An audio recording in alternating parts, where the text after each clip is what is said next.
여러분 안녕하십니까. 윤석열 대통령이 12구 이태원 참사 특별법에 거부권을 행사했습니다.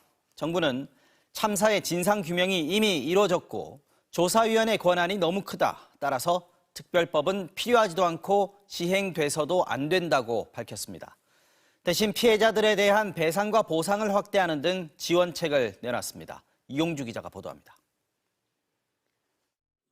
한덕수 국무총리가 주재한 국무회의. 한 총리는 모두 발언 대부분을 국회에서 정부로 넘어온 이태원 참사 특별법을 비판하는 데 썼습니다. 자칫 명분도 실익도 없이 국가 행정력과 재원을 소모하고 국민의 분열과 불신만 심화시킬 우려가 있습니다. 이태원 특별법에 거부권을 행사해달라고 대통령에게 건의하는 안건은 결국 국무회의를 통과했고 윤석열 대통령은 7차 민생 토론회 일정을 마친 뒤 재가했습니다. 정부가 공개한 거부 이유는 5가지입니다. 우선 서울경찰청장을 포함해 관련자 23명을 재판에 넘기는 등 특별법의 목적인 참사 진상규명이 이미 이루어졌다고 밝혔습니다. 조사위원회의 권한이 너무 커서 국민 기본권과 사법, 행정부 기능 등이 침해될 수 있고 조사위 구성의 공정성을 기대하기 어려우며 국가 예산 낭비가 우려된다고도 했습니다. 특조위 인건비로만 96억 원의 예산이 소요될 것으로 추산하고 있습니다. 일선 재난관리 시스템 운영에도 차질을 빚을 공산이 큽니다. 대신 범정부 차원의 지원책이 제시됐습니다. 피해자의 생활 안정을 위한 지원금과 의료비, 간병비 등을 확대하겠습니다. 또한 진행 중인 민형사 재판 결과에 따라 최종 확정 전이라도 신속하게 배상과 필요한 지원을 실시하겠습니다.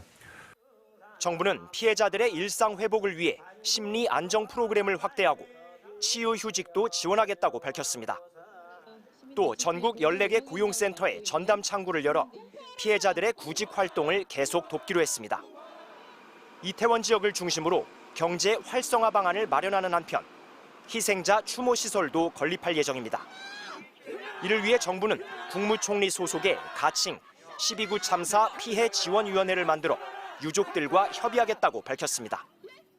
거부권 행사 소식에 유가족들은 절규했습니다. 정부가 말도 안 되는 이유로 특별법을 거부했다고 규탄했고 보상과 지원책을 내놓은 것도 가장 모욕적인 방법으로 유가족의 요구를 묵살한 거라고 비판했습니다.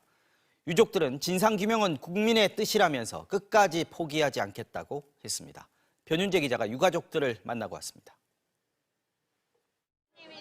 이태원 참사 특별법 거부권을 논의하는 국무회의가 진행되던 시각 유가족들이 정부 서울청사 앞에 앉았습니다. 주변은 경찰의 울타리가 에워쌌습니다. 불안을 안고 일상을 살아가는 일이 없기를 기원합니다. 이것이 제가 이태원 특별법이 통과되어 진상규명이 되길 바라는 간절한 이유입니다. 이런 바람과 달리 결국 국무회의에서 특별법에 대한 거부권 행사로 결론 났다는 소식이 전해지자 참았던 눈물을 쏟아냈습니다. 절규가 이어졌습니다. 우리는 중에 거부권도 해라! 유족들은 분향소 앞으로 자리를 옮겨 기자 간담회를 열고 거부권 행사를 규탄했습니다. 유가족들이 오직 바라는 것은 진상규명이었다. 그럼에도 정부는 유가족들의 요구를 가장 모욕적인 방법으로 묵살했다. 말도 안 되는 이유를 대며 거부하는 것은 결단코 정당화될 수 없다. 정부 발표도 조목조목 반박했습니다. 특별법상 조사위원회의 구성이 중립적이지 않다고 해놓고서 조사위를 정부 주도로 꾸리겠다는 건 결국 대통령 마음대로 구성하겠다는 거 아니냐고 비판했습니다. 또 충분한 진상조사가 이뤄졌다는 정부 입장에 대해서는 그동안 꼬리 자르기식 수사로 책임 소재를 제대로 따져보지 못했다고 반박했습니다. 또 피해자 지원 대책 역시 이미 법안으로 발의된 내용이라고 지적했습니다. 참사의 진상규명과 정의를 바라는 국민의 뜻은 기필코 이루어질 것이다. 12구 이태원 참사의 진상이 규명될 때까지 우리는 결코 멈추지 않을 것이다. 유가족과 시민단체들은 오는 토요일 용산 대통령실 앞까지 규탄 행진을 벌일 계획입니다. MBC 뉴스 변윤재입니다.